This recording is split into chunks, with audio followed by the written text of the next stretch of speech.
रोशनी का कारवां. This podcast is brought to you by Score Foundation.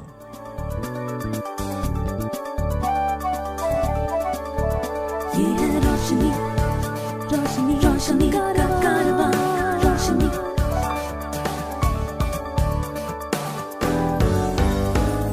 Highway, ये है रोशनी का कारवां. Hi and welcome to the Purple Eyeway Conversations. My name is George Abraham. Today our guest is Piyush Rakhecha, who is from Kolkata, and he is blind and he runs a company called the Royal Eastern Financial Services. Welcome Piyush. Thank you, sir. Super excited to be here, and thank you to Score Foundation and Goa International Purple Fest for having me here today. Today the country is talking about development, it's talking about being the fifth largest economy, while the world around we are talking about the economies being in recession. What do you think is happening actually? Actually, the world is talking about 1% growth or 0% growth or recession, while India is talking about 6 or 7% growth. India as an economy, everyone knows we are an economy of 140 billion people. So we are self-sufficient in terms of our consumption. So there is ample consumption needs within the country, which actually used to be maybe we had a lot of imports. Now the government has taken this initiative of Make in India. Actually, manufacturing is one thing that is focus of the government, and they are giving production linked incentives to the large manufacturers so that they can bring their factories and make in India what people were importing. Say someone has an Apple phone. Most of them were imported from US or say China. Now they are manufactured in India, some of them. So these are the few incentives that incentives that government has taken and which has already showing results. Now another thing when government is spending is on infrastructure. By infrastructure I mean not only mean roads and highways, I mean power, because these manufacturing facilities, these factories will need a lot of power to run. And now India has a diverse source of power also, not only focusing on traditional power sources, also focusing on renewable energy.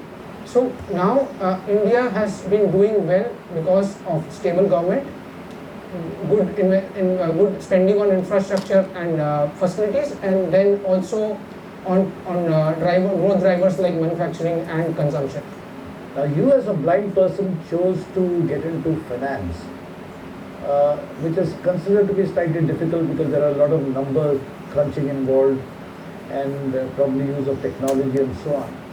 What actually made you interested in this space? And before that, maybe you could also tell our audience what exactly is your eye problem. Actually, I'm visually impaired since birth. My vision started deteriorating when I was in class 7. So when I was of your age, I couldn't even see the board from the first bench. So that is when the problem started. But I used to give my exams, as all of you write your exams on your own with using your hands and pen. I used to do the same, but using low vision glasses. So low vision glasses, I used to maybe read the question paper 2-3 inches above the paper. So that is, and it used to take maybe 5 times or 10 times more time than you people take to read the question paper. I used to get some extra time, but it was difficult. It was becoming more and more difficult to manage that way.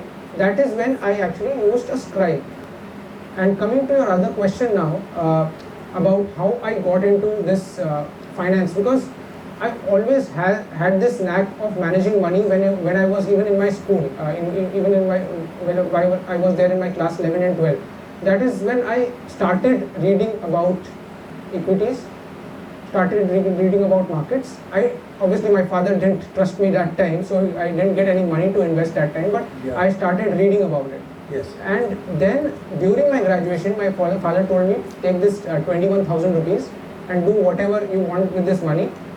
So I opened my Demat account during my graduation and started investing a little bit. That is how I started. And then probably during my post-graduation, while I was there in the Indian Institute of Management, Raipur, I started helping people around me, the other batchmates, because I was a fresher. I did not have any work experience until then, but a lot of people, about 70% of the batch, had some work experience. They had about 1 or 2 years of work experience before they got themselves enrolled into the MBA program.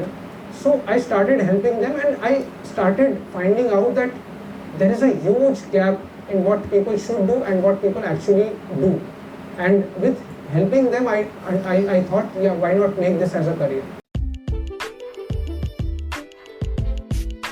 If you know of anyone with vision impairment who needs guidance on living life with blindness, please share the Eyeway National Toll-Free Helpline number 1800-5320-469.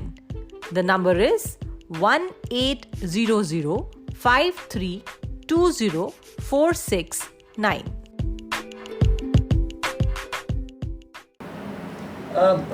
Piyush, you talked about helping your friends. They obviously knew you were blind or visually impaired. How did they actually get to trust you and engage with you with their money? See, this was like, they didn't have to trust me because, in India people seek opinion. Opinion is free, and if someone feels that you have slightly better knowledge than them, people tend to ask you whether what I have been doing, where I have been investing, or I'm not able to save money, how do I do it? They ask for suggestions. Yes. So I didn't go myself and talk to people about it. It's only to those people who actually wanted advice. I only went to those kind of people. And actually I was also at that time very new to this field, so my knowledge was also limited, but whatever limited knowledge I had, I gave my best to help those people. After you did your MBA, you didn't seek any kind of job. You decided to start your own company. Is that correct? That is correct. So, how did you go about that? Meaning, what gave you the confidence, and how did you trust yourself to get clients who would trust you with their money? Sure. So, to be honest, I applied for few jobs, but one thing was clear in my mind, that I will take up a finance job. No matter what, I will not take a marketing job, or I will not take an operations job. One thing was clear, that I'll get into finance and get into managing money. So job opportunities in terms of the recruiters, they were not comfortable. Few of them were there, about two interviews I appeared for. They were not comfortable recruiting a visually impaired. So then I thought, if I wanted to get into the field, and if I wanted to manage money and not have say people working in a bank, if that person is managing clients' money, that person will always be guided by his or her seniors as to what kind of advice that person needs to give. But I wanted a sense of independence, so that I could give the best advice, not limited or not constrained by any biases. So that is when I decided that why not start on my own. I always knew that it would be very difficult, but initially I had support of my fellow batchmates in IIM Raipur, who gave me that trust, and gave me that thing that if you start, we will definitely be your first clients. If you were to promote your business now, what are the various strategies you use?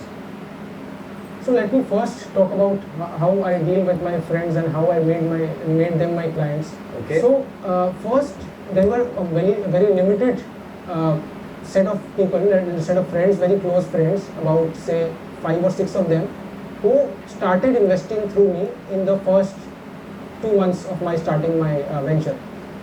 Then what happened is, they had invested with me for 6 months or so. Then they said, why not we promote your business in our WhatsApp group. We had a batch group, a WhatsApp group. So all 6 of them, 5 or 6 of them, gave some testimonials in the WhatsApp group. And the day they gave the testimonial, on that day itself, I received about 7 or 8 calls, people wanting me to manage their money. So that is how the network started growing. And today I'm managing about my batch size in my college days was about 120. Now I'm managing about 40 plus people's money I'm managing, and I've got tons of references from them. About 60% of my business directly or indirectly comes from my batchmates and a few seniors and juniors. So now talking about my current strategy. So currently I'm also focusing on big ticket investors. In our terms it is called high net worth individuals. Yeah. So focusing primarily, because in India there is a lot of advisors, but especially for NRIs, having a decent chunk of money, NRIs as in non-resident Indians who have settled abroad, say in places like UAE, Oman and Singapore. Yeah. So they need an advisor who they can trust, and fortunately couple of my batchmates have settled abroad. One settled in Singapore, one settled in Dubai. So and I've got certain references from them already. So I have about 8 clients who are there in the Middle East and about 2 in Singapore as of now. So and I eventually want to grow this network, because in India, if you see salaries, if it would be X. In Singapore or Dubai, it will be 5x or 6x. Yeah. So they have, and savings also, a person who is intending to save, savings also gets magnified. So if in India say a person can save about 5 lakhs, 10 lakhs a year, there a person can save 50 lakhs a year. So that is a good, decent money for me to channelize and build my business. So and now what I do is I plan to do virtual sessions. You can call them webinars, to talk about investments and what kind of services I provide and what kind of investment products I deal in. So to give and get people interested. So once I'm there in Dubai or Muscat or Singapore, I can meet them and try to get them or onboard them as clients. You know, when you get these new clients, they see you and they see that you are blind. Have you found any situation where they are hesitating to work with you? So now I'll try to tell you an interesting story. So there is one client who was there in Dubai when he became my client about 4 years back. Yeah. Neither the person who referred nor I informed that person about that I'm visually impaired, I'm blind. Yeah. So now only this is, and now that person has already invested about 3 crores plus with me. Yeah. Just talking on the phone. I've never met him. I've never done any kind of video chat or this thing session with that person. So now recently I told him that I'm visually impaired, but I've already built that trust over last 4 years or so. That person said it doesn't matter. I've seen you managing money and you have been doing it very well. So it doesn't matter at all. And he told me that whenever you are there in Dubai, that he'll take me to people and make me introduce to new people so that I can use that, leverage that and make them as my clients. That's wonderful. That's a very interesting story. In fact, when people, when they meet you first, they say, oh, you're blind, and then they start downgrading your capabilities. But if they see your work and then they realize you're blind, the reaction is very different, isn't it? Yes. So going forward, you also were telling me that you do a lot of training programs with big companies and corporations, sensitizing them and educating them in the area of finance. Right. So the people you train are all seeing people who can see. How do they respond to you and how do you engage them? Yes. So when I approach, like I've done sessions in Bajaj Auto in their head office in Pune. I've done a session with Polar India. It's a bath fittings company in Gurgaon. Yeah. So I've done sessions in these places. When I talk, at the first I don't talk about visual impairment. I show them I share certain materials with them and how I tell them how I plan to conduct the event. It's after they confirm the event is when I say that I'm visually impaired and I would need these assistants when I'm there. Yeah. So once they confirm, they don't have any looking back. They cannot say no to you once they've confirmed just on the basis that you're visually impaired. Yeah. So that is how I get into. And I also run these programs for educational institutes, especially for senior school and college. And I also do it for my own institute. This year I've done in our alumni meet. I went there. I addressed a group of more than 200 students. All come in voluntary and with their own interest in managing money and personal finance. So I addressed them and got very good feedback, because when you are in your own space, you can ask for feedback. Individually, you can meet people and ask for feedback. And a particular person, a particular lady told me that this was the best session she has ever attended, and she comes from a non-finance background. Yeah. So, and I love, this is actually out of my interest and out of my passion. I do this program for educational institutes and for students, because I don't intend to benefit or get in return for something out of this, but at least I want to sensitize people, sensitize young people about the mindset, what kind of mindset is required when you save and invest.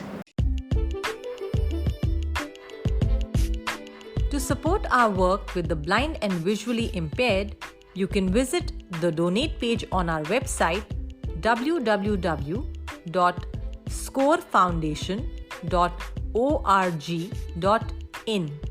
Please note www.scorefoundation.org.in. So we have a lot of young people in our audience today. Yes. I'd like you to talk to them and tell me and tell them as to what is actually wealth building, and I'm sure young people also can start building their wealth. What are the various tools available, platforms available, where people can slowly get into the process of wealth building so that they have a considerable amount of wealth when they are, say, 45 or so? Yes. So I don't know, are you children still using piggy banks? Oh, nice, very good. So Some of them are, yeah. So that is how you start to save money. At least get in that habit of saving money. Few of you must be having pocket money. Yes. So why don't you? I'm not saying save all of that, but why don't you start with saving? Say, if you get say 1,000 rupees pocket money, saving 100 rupees from that, and then gradually stepping it up. Maybe next month you save 200 and build that habit. Because if you build that habit today, once you start earning, say, I think 10 years down the line or something, then you can probably save, probably have the right kind of mindset that whatever you have, say you earn maybe 50,000 rupees or 1 lakh rupees at that time, you will save X amount of money, maybe 10%, 20% from that. Because initially it is difficult, initially your expenses will be there, it is difficult to save, but if you are there in the mindset, and mindset, when I am talking about mindset, when I am talking about your pocket money, when you get that 1,000 rupees, first you should keep 100 rupees aside and then spend rest of the money. Not thinking that first let me spend and whatever is left over I will save. First save and whatever is left over you spend. And slightly older people like me, for example, how does say things like mutual funds and stock markets, fixed deposits, bonds, there are a lot of these terms which are being thrown around on television and financial newspapers and so on. How do they become relevant to us? Yes, so with age your risk appetite also reduces. Yeah. You intend or you want to take lesser risk, because at a point when one retires, they need a corpus and get a particular cash flow out of it to meet their expenses. Yeah. So now a portfolio focusing on majorly on bonds and fixed interest instruments makes sense, and and obviously with some research, and if you are confident with equity and if you are confident with the financial consultant you are working with, yeah, you can maybe invest 30 to 40% in equities also. But to put things into perspective, what is happening in China? India is doing very well. India is giving very good returns. If you talk about last 1 year, returns have been in excess of 15%. But if you talk about China, China has given almost virtually zero return in the last 5 years. Is that correct? Hong Kong market has given zero return in the last 5 years. They are back to the lows. But I thought they were the second largest economy in the world. Yes, they are. But with the China +1 picking up and they have this, they are the largest manufacturers. So they are struggling with oversupply. Okay. And plus the thing is, people don't want to buy everything from China. They want to diversify their purchases so that in terms of dire needs, if China suppose stops supplying them, what will they do? So other countries, every country wants to be self-reliant now. So moving away a little bit, Piyush, we talked a lot about money now. Let's talk about you. You're doing this work, and I'm sure this work involves you traveling. You have to go to different places, and I also hear that you have clients now in Singapore and the Gulf. So, as a blind man, how do you actually handle travel, and do you like it? Sure. First of all, I like traveling very much. It is one of the things which I always look forward to. Whenever I return from my travel, I plan my next travel. So I'm always looking forward to some kind of travel. In fact, they have this joke around with my friends also in Calcutta. Whenever they meet me, first question is they ask me, where are you going next? So I travel a lot every 2 months and once in a month or once in 2 months. So at times I'm invited to speak in events like this. At times I travel to meet people in terms of meeting my clients, and I travel for leisure also. So talking about when I travel to work, I make it a point when I'm meeting clients. If I'm meeting the clients for the first time and if I'm traveling with my brother, then I don't inform the client before that I'm visually impaired. Otherwise, it is important that we inform the client also, so everyone is prepared, and if you need any kind of assistance or any kind of volunteer to help you, that they can lend their hand and lend the hand to help. So now I always make a point when I'm traveling for work also to go and see the place properly in terms of when I'm there in Bombay, I go to Marine Drive. When I'm there I'm here in Goa, I will go to beaches and experience the things. Now when I plan a leisure trip, I've done bungee jumping, I've done river rafting, I've done paragliding, parasailing, I want to do skydiving. So all the adventure activities I'm into, and I like them a lot in terms of they help me to.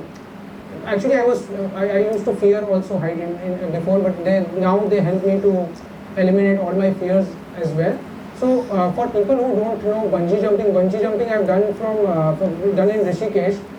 So they basically tie you up with all the protection materials and push you from a height of about 83 meters, which is say more than 200 feet or something, and you come close to the ground, and they will help you to come to reach the ground. So basically, it's an activity which gives you a lot of thrill, and then river rafting is activity where you are. I've done this in Rishikesh as well, and I've done a 16-kilometer river rafting, which took about 4 hours or something. And parasailing and paragliding I've done in Phuket. Those activities are also interesting. I think you children might, if you're not getting this opportunity now, maybe later you can explore these things. Now your professional work is essentially number crunching, talking to people, and so on. Today's professional work, a lot of it is technology driven. So how do you keep yourself fit? Because very often, especially blind people, they focus on eating, but they may not necessarily focus on exercising and keeping fit. What is your mantra for your fitness? So first of all, I suffered from gastric issues earlier. So that is because I love food, I love to eat. So that is what prompted me to focus on my fitness at the beginning. So now what I am doing is I have made a routine. Every day I wake up at 5:30 in the morning, and first thing that I do is go to the gym. So I am working with a personal coach there. So that coach helps me, guides me to, and now that I am comfortable, I can pick up weights and all those things, and plus do a lot of different kind of exercises. So a lot of you must not know this. There is this concept called HIT, high intensity workout, then high intensity training, low intensity training. All those things which requires a lot of work in terms of commitment and keeping yourself in proper diet. Otherwise, you won't be able to do it. So that is how now I'm managing a good healthy diet also. Not when I'm traveling in Dubai, I've taken a few days off, but when I'm there in the city, I avoid eating out. I eat proper cooked food, and the quantity of food that I used to have, I've reduced that drastically. I'm now more focusing on protein intake, so that can help me in my workout. So while we are talking about fitness and exercise and so on, I also believe that you're into pranic healing. Yeah. So how did you actually get entangled with pranic healing?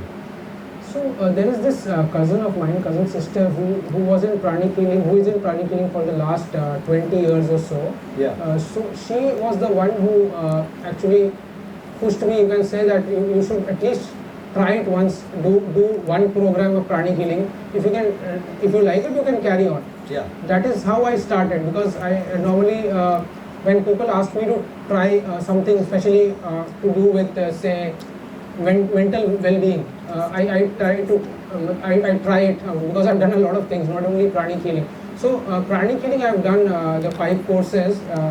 The last course was Arhatik. So now I'm basically certified to heal people also, but I don't do it professionally. Piyush shares a little flower for you. It's a kind of a flower. It's made by children. It's made of paper. It's of great value, and that's for you. And there's on behalf of the International Purple Festival, there is this memento.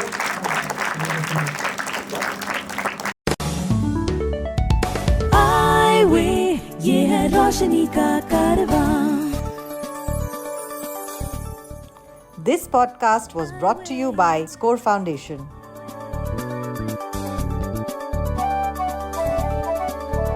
ये है रोशनी, रोशनी, रोशनी का कारवां, रोशनी.